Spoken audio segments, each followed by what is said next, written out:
안녕하세요. 저는 결혼을 앞두고 있던 30대 후반의 여성입니다. 원래는 결혼 생각이 없었는데 뒤늦게 남편을 만나 결혼을 계획하게 되었어요. 늦게 만난 만큼 남들보다 더 행복하게 살고 싶었고 남편과 제가 백년해로 할 줄 알았습니다. 하지만 남편의 충격적인 정체에 저는 결국 이 결혼 생활의 종지부를 찍을 수밖에 없었어요. 중소기업에서 격리로 15년 일을 했습니다. 집에 돈이 없어서 대학은 진학하지 못했어요. 제 밑으로 남동생 둘이나 있었거든요. 원래는 공부에 워낙 욕심이 있었기에 어떻게든 대학에 가고 싶었지만 힘들어하는 부모님을 보고 있자니 고집을 피울 수가 없었습니다. 그렇게 고등학교를 졸업하고 바로 사회생활에 뛰어들게 되었어요. 솔직히 격리로 일하며 벌었던 돈 대부분은 다시 친정으로 들어갔습니다. 친정아버지는 몸이 안 좋으셨고 불행인지 다행인지 남동생들은 공부를 잘했기 때문에 학비다 뭐다 계속해서 돈이 필요했거든요. 그래도 그 점에 있어서 한 번도 불만을 갖거나 불평을 해본 적은 없습니다. 제 성격이 그래요. 싫은 소리 한다고 상황이 어떻게 달라지는 것도 아닌데 뭐하러 해서 주변 사람들 마음까지 아프게 하나 싶은 거지요. 하지만 살다 보니 때로는 그렇게 해야 하는 경우도 있더라고요. 제가 아프다 소리를 안 하면 다들 제가 괜찮은 줄 아니까요. 아무튼 그렇게 일만 하다 보니 연애도 제대로 못 해보고 나이가 35을 넘어갔습니다. 그나마 간간히 들어오던 소개자리도 35이 넘어가니 거의 끊기다시피 했고요. 그런 와중에도 사람들은 저한테 왜 결혼 안 하냐, 시집 안 가냐 물어봤자 답도 없는 질문을 해대니 너무 스트레스를 받았습니다. 결국 공황장애 진단을 받고 회사를 그만뒀습니다. 그때 처음으로 제 자신을 위해 시간을 쓰게 되었어요. 다행히 동생 둘 다 누나에 대한 고마움을 아는 녀석들이라서 자기들이 도와줄 테니 당분간 아무런 걱정하지 말고 누나만의 시간을 가지라 하더군요. 친정 부모님도 그동안 제가 애 많이 썼다 해주셨고요. 알아달라고 했던 일은 아니지만 그래도 가족들이 제 희생을 알아주고 인정해주니 큰 위로가 되었습니다. 그렇게 저는 회사를 관두고 공부를 시작했습니다. 현실적으로 대학교를 가기는 어려웠기에 공무원 시험을 준비했어요. 그리고 다행히 1년의 수험생활 끝에 합격을 하게 되었습니다. 다른 사람들은 공무원 합격을 했을 때 어떤 감정을 느끼는지 모르겠지만 전 드디어 혼자 살아도 괜찮다, 이제 걱정이 없다 뭐 그런 생각을 했습니다. 이 시기에는 이미 결혼에 대한 미련이 없었거든요. 그렇게 공무원 시험에 합격하고 얼마 지나지 않아 지인을 통해 지금의 남편을 소개받았습니다. 저보다 2살 어린 남편은 저처럼 오랜 시간 동안 일만 하느라 연애도 못 해보고 장가도 가지 못했다면서 저에게 적극적으로 다가왔습니다. 호감 가는 외모에 유머러스한 성격, 그리고 믿음직한 말투까지 저 역시 금방 남편에게 마음의 문을 열었습니다. 남편과 저는 그해 1월에 알게 되었지만 금방 연인 사이로 발전하였고 그해 9월에 식을 올리자고 약속까지 하게 되었습니다. 남편에 대해서 조금 더 이야기를 해보자면 일단 직장의 경우 중소기업에서 과장으로 근무하고 있다고 했습니다. 대표가 자기 아버지인데 아버지가 사업을 물려받으려면 말단 사원부터 시작해서 하나씩 배워 올라와야 한다고 하셨답니다. 그래서 미국에서 대학원을 나온 뒤 한국으로 들어와 오로지 회사 생활에만 매달렸다고 하더라고요. 그 말을 듣곤 대단한 집념을 가진 사람이구나 싶으면서도 저보다 더 좋은 혼사 자리가 있었을 텐데 왜 만나지 않았나 싶었습니다. 제 말을 들은 남편은 자기는 그런 정략적인 결혼은 싫더랍니다. 자기의 조건과 상관없이 자기를 사랑해줄 여자를 찾았다면서 그게 바로 저라는 거예요. 제 기분 좋으라고 한 말인가 싶기도 했지만 계속 뭔가 꿍꿍이가 있다고 의심하는 것도 웃기잖아요. 어리석고 순진하게도 그 말을 믿었습니다. 하지만 만나면 만날수록 남편의 말에는 묘하게 맞지 않는 부분들이 있었습니다. 저 역시 직장 생활을 오래 했기 때문에 사내 문화라던가 업무 처리 방식 등에 대해서는 익숙한 편이잖아요. 그런데 남편은 주인과 대리 중 무엇이 먼저인지도 헷갈려하길 여러 차례였어요. 직장인으로서 호칭, 직함은 기본 중에 기본인데 말이지요. 자기 말로는 과장 자리에 너무 오랫동안 있어서 그렇다고 하는데 말단부터 시작했다는 사람이 과장 자리에 오래 있었다는 것도 뭔가 납득이 안 되었고요. 회사 내 용어에 대해서도 모르는 것 투성이었어요. 처음에는 단순히 실수였겠지라고 생각했지만 그런 일이 짧은 기간 동안 몇 번이고 반복되니 저로서는 정말 직장 생활을 하는 게 맞나 싶었고 결국 남편에게 당신이 일하는 회사에 가보고 싶다고 물어보게 되었습니다. 남편은 갑작스러운 제 제안에 좀 놀란 눈치였지만 그러자고 하더군요. 간 김에 자기 아버지한테 인사도 드리자면서요. 며칠 뒤 남편 회사에 찾아갔습니다. 도착하면 전화하라더니 전화를 아무리 해도 받지를 않더라고요. 결국 직원으로 보이는 사람에게 남편 이름을 말하며 여기서 일한다고 들었는데 오늘 안 나왔냐고 물었어요. 그러자 여기서 일하는 건 맞지만 출근 여부는 말해줄 수 없다며 직접 연락해보라고 하더라고요. 연락은 닿지 않지. 아무도 말은 안 해주지. 속상했지만 말해줄 수 없다는 직원의 말도 일리가 있었기 때문에 집으로 돌아가 남편으로부터 연락이 올 때까지 기다렸습니다. 그리고 늦은 밤이 되어서야 연락이 왔어요. 교통사고가 나는 바람에 병원에 있었다고 하더라고요. 너무 놀란 제가 당장이라도 찾아가겠다고 했지만 걱정시키고 싶지 않다면서 며칠 뒤에 만나자고 하더라고요. 아픈 사람한테 제 고집을 밀어붙일 수는 없는 노릇이었으니 기다릴 수밖에 없었습니다. 그리고 적어도 남편이 그 회사에서 근무를 한다는 사실은 확인이 되었으니 그것만으로도 다행이다 싶었지요. 조금씩 남편에 대한 믿음이 다시 회복되어 가고 있었습니다. 둘이 9월에 결혼하자고 약속은 한 상태였기에 6월에 양가어른을 모시고 상견례를 진행했어요. 원래는 좀 더 일찍 하려고 했었는데 시부모님께서 여행을 다녀오신다고 하여 좀 늦어지게 되었지요. 여행 중 제가 생각나서 샀다며 시어머니께서 귀걸이 한 쌍을 주셨습니다. 그 정도로 다정한 분이셨어요. 시아버지 또한 저에게 혼수며 예단이며 바라는 것은 없으니 몸만 오면 된다고 말씀해 주셨고요. 저희 부모님은 딸이 결혼도 못하고 평생 혼자 살까봐 걱정이 크셨는데 뒤늦게나마 좋은 집에 시집가게 되었다고 무척 기뻐하셨습니다. 저 또한 기다린 자에게 복이 있다더니 내 인생이 그런 건가 싶었고요. 상견례까지 무사히 마치고 나니 정말 제가 결혼한다는 사실이 현실로 느껴졌습니다. 백마탄 왕자를 기다리며 세월을 보낸 것은 아니었지만 저에겐 남편이 말 그대로 백마탄 왕자나 다름없었지요. 저희는 7월에 가까운 가족들을 모시고 약혼을 하기로 했고 9월에 정식으로 식을 올리기로 했습니다. 부끄러운 말이지만 늦은 나이에도 불구하고 남편은 아이를 무척 갖고 싶어 했어요. 저는 제 나이 때문에 마음을 접은 상태였고요. 하지만 계속해서 남편이 조금이라도 희망이 있을 때 같이 노력해주면 안 되겠냐고 물어왔고 차마 외면할 수가 없었습니다. 저도 애시당초 아이가 싫어서라기보다는 제 나이 때문에 조심스러웠던 거니까요. 그러다 상견례까지 마치고 청첩장까지 찍어낸 이후로는 남편의 말에 따르기로 결정을 내렸습니다. 결혼을 계획 중이었으니 허락하지 않을 이유가 없다고 생각했어요. 그만큼 저는 우리 둘의 미래에 대해 확신이 있었습니다. 그리고 바로 저희 약혼식 날, 결혼식을 2달 정도 앞두었던 시점, 저는 남편에게 제 모든 것을 주었습니다. 지금 돌이켜보면 너무나 어리석은 선택이었기에 후회스러울 뿐이에요.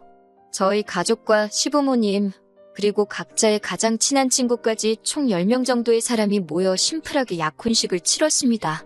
남동생 둘은 요즘 세상에 약혼식까지 하는 집이 어디 있냐며 특이하다고 했어요. 저도 처음 약혼식 이야기가 나왔을 때 과하다는 생각을 잠시 하긴 했었기 때문에 동생들 의견에 어느 정도 동의를 했지요. 하지만 예비 시부모님께서 약혼식을 한다는 건 그만큼 이 결혼에 서로 진지한 마음이라는 걸 보여주는 절차라며 절대 생략할 수 없다 하셨거든요. 그리고 곧이어 신혼집도 사줄 거라며 대신 하루빨리 혼인신고를 했으면 좋겠다고 하셨습니다. 지금 생각해보면 예비 시부모님이 그렇게 서두는 데는 다 이유가 있었을 것이니 의심을 해볼 법도 했었는데 그때는 뭐에 콩깍지가 씌었는지 그저 저희 둘의 행복을 바라셔서 적극적으로 도와주시는 거라고만 믿었습니다. 혼인신고만 하면 집도 저희 둘 공동 명의로 사줄 거라며 재촉을 하셨고 그렇게 저희는 결혼식을 1달 정도 앞두고 혼인신고까지 하게 되었어요. 약속대로 예비 시부모님께서는 서울에 있는 아파트를 마련해 주셨습니다. 하지만 공동 명의로 해주시겠다던 집은 전세였고 말씀하시기를 요즘 회사 사정 때문에 자금이 묶여서 그렇다며 조금만 참으라고 하시더군요. 갑자기 달라진 말씀에 저도 사람인지라 조금 실망스럽기는 했지만 가족이니 그 정도는 이해해야 한다고 생각했어요. 언젠가 남편이 회사를 물려받으면 이 정도의 일은 얼마든지 또 있을 수 있는 거라는 생각도 들었으니까요. 그리고 얼마 지나지 않아 남편이 집에 아이를 한 명 데리고 왔습니다. 사촌 누나의 아들인데 사촌 누나가 요즘 경제적으로 힘들어서 그렇다며 우리가 한두 달만 데리고 있자고 하더라고요. 아이는 8살이었는데 사촌 누나의 아이라서 그런지 남편과도 무척 닮은 느낌이었어요. 문제는 저도 남편도 출근을 해야 했기 때문에 집에 아이를 봐줄 사람이 없었지요. 남편은 이참에 저에게 일을 그만두는 게 어떻겠냐고 물었어요. 어차피 자기가 회사를 물려받으면 사모님 소리나 들으면서 살면 되는데 뭐하러 고생을 하냐면서요. 하지만 남들이 어떻게 생각하든 저에겐 지금 제 직업이 처음으로 제가 원해서 선택한 길이었기 때문에 쉽게 놓을 수 없었지요. 그래서 그때 처음으로 남편과 시부모님의 말에 싫다고 했습니다. 시아버지는 저에게 실망이라고 하셨고 시어머니도 마음에 들어하지 않으시는 눈치였지만요. 그런 이유로 남편이 낮에는 시어머니께서 아이를 봐주시고 저녁에는 저희가 데려와서 보고 그렇게 되었습니다. 시어머니는 말끝마다 저에게 그렇게 해서 아이랑 정이 들겠냐며 혀를 차셨지만 전 솔직히 왜 이 아이랑 제가 정이 들어야 한다는 건지 납득이 되질 않았어요. 그러다 결혼식을 이틀 앞두고 그 이유를 알게 되었어요. 그날은 제가 평소처럼 출근을 했다 급격히 컨디션이 나빠져서 일찍 집에 오게 되었습니다. 옆자리에 있던 다른 직원이 저에게 혹시 임신한 거 아니냐며 일단 집에 가서 쉬라고 그러더라고요. 저도 그 무렵 제 몸 상태가 의심가는 바가 있었기에 설마 싶어서 불이 나게 집에 오게 되었고요. 집에 다 와갈 때쯤엔 정신이 하나도 없어서 약국에 들리는 것도 깜빡하는 바람에 테스트기를 못 사왔습니다. 일단은 좀 누워서 쉬자 생각하고 안방에 누워 있었어요. 얼마나 누워 있었을까? 현관문 열리는 소리가 나더라고요. 그리고는 곧 남편과 사촌 신우의 애 목소리가 들렸습니다. 그런데 애가 남편에게 아빠라고 부르는 거예요. 처음엔 당연히 제가 아파서 헛걸 들었다 생각했어요. 그런데 애가 계속 아빠 아빠하고 부르니까 남편이 아빠라고 부르면 안 된다니까 집에서는 삼촌이라고 불러야지 이러는 거예요. 순간 등골에 소름이 쫙 끼치더라고요. 아빠라니 이게 무슨 소리인가 싶었어요. 제가 방문을 열고 나가 남편에게 물었습니다. 아빠라는데 그게 무슨 소리냐고요? 아무래도 제가 아프기도 했고 예민해진 탓에 목소리가 좀 높게 나갔어요. 그러자 애가 무서웠는지 또다시 아빠 저 아줌마 무섭다며 남편 뒤로 숨더라고요. 아이는 거짓말을 못하잖아요. 직감적으로 알아챌 수밖에 없었습니다. 사촌 신우애가 아니라 남편의 아이라는 것을요. 저는 그 길로 바로 남편의 혼인관계 증명서를 확인하였고 충격적인 사실을 알게 되었습니다. 총각인 줄 알았던 남편은 결혼 생활을 10년이나 했던 이혼남이었어요. 저는 그 사실을 알고선 그 자리에서 쓰러지는 줄 알았습니다. 제가 왜 나를 속였냐고 물으니 남편은 제 앞에 무릎을 꿇고는 아이 엄마가 재혼을 한다며 아이를 데려가라는데 자기는 도저히 혼자 키울 자신이 없었대요.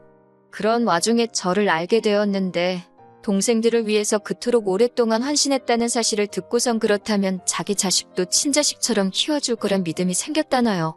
그 말을 듣는데 억장이 무너지는 줄 알았습니다. 비로소 제 인생을 되찾았다고 생각했는데 그게 아니었으니까요.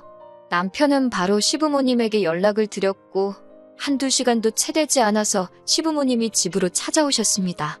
시아버지께서는 이미 혼인신고까지 다 한마당에 어쩌겠냐며 저더러 이렇게 된 이상 마음 독하게 먹고 잘 살라고 하시는 거예요. 아버님께 어떻게 그런 말씀을 하실 수 있으시냐 물으니 내일 모레가 결혼식인데 그럼 얻기라도 할 거냐고 네 나이에 그런 옷 좀 만들어서 좋을 게 있겠냐고 오히려 저를 협박하시더군요. 그 와중에 시어머니는 당신이 미안하다며 이게 아니라는 걸 알면서도 두 남자를 말리지 못했다고 대신 평생 속죄하는 마음으로 저를 대할 테니 그냥 우리 원래 그랬던 것처럼 사이좋게 행복하게 살자 하셨습니다. 솔직히 말하면 화와 분노보다는 그냥 눈앞이 깜깜했습니다. 시아버지 말씀대로 결혼식이 내일 모레인데 혼인신고까지 다 한마당에 제가 무엇을 할 수 있을지 감이 안 오더라고요. 결국 시부모님이 돌아가시고 남편은 잠든 그 새벽에 미친 듯이 인터넷을 뒤졌습니다. 그리고는 혼인신고를 한 지 3개월 전이면 취소가 가능하다는 한 줄기 희망을 발견했어요. 저는 이튿날 아침 바로 변호사를 찾아갔습니다. 변호사는 사기로 인한 혼인신고인 만큼 취소가 가능할 거고 위자료도 받을 수 있을 거라며 저를 위로해 주었습니다. 남편 쪽 변호사는 남편이 저를 너무 사랑해서 사실을 밝히지 못했을 뿐 속이려는 의도는 없었다며 혼인 취소는 불가능하다고 주장했습니다. 하지만 결국 재판부에서 제가 입은 경제적, 정신적 피해와 고통을 인정하여 저에게 위자료 2천만 원을 지불하라는 판결을 내려주셨어요. 그렇게 저는 지옥의 문턱에서 다행히 빠져나올 수 있었습니다. 남편은 그 이후로도 저에게 그래도 저를 사랑했던 마음만큼은 진심이었다며 잘 생각해보고 다시 돌아와 달라고 했습니다. 하지만 저도 남편을 진심으로 사랑했었기에 더욱 더 돌아갈 수 없었습니다. 더 이상 그 무엇도 믿을 수 없었으니까요. 이 모든 사실들을 알게 된 제 두 남동생은 붕괴했고 동시에 자기들 때문에 제가 인생에서 너무 많은 것을 놓치고 희생하며 산 것에 대해 미안하다고 눈물을 보였습니다. 친정부모님도 한숨만 내쉬면서 능력 없는 당신들 탓이라고 미안하다 하셨고요. 그런 가족들의 모습을 보는 건 남편과 헤어지는 것보다 훨씬 더 가슴 아프고 속상한 일이었습니다. 벌써 1년도 더 된 이야기라서 지금은 마음이 많이 편해진 상태입니다. 죽을 만큼 매달리던 남편도 소문에 의하니 어떤 여자를 만나 결국 재혼에 성공한 것 같더군요. 그 여자는 남편의 과거를 알고 있는지 모르겠지만 이제 제가 나설 자리도 아니고 조금도 엮이고 싶지도 않네요. 저는 남편에게 받은 위자료로 대학에 가려고 합니다. 부족한 학비는 동생들이 도와주겠다며 누나가 해보고 싶은 거 더 늦기 전에 실컷 해보라고 응원해 주더라고요. 제 인생에 어쩌면 남편이나 결혼 같은 건 없을지도 모릅니다. 하지만 늦게나마 이렇게 제가 가고 싶던 그 길을 갈 수 있음에 감사한 마음입니다. 욕심내지 않고 작은 것들에 감사하며 살다 보면 또 좋은 날이 오지 않을까요?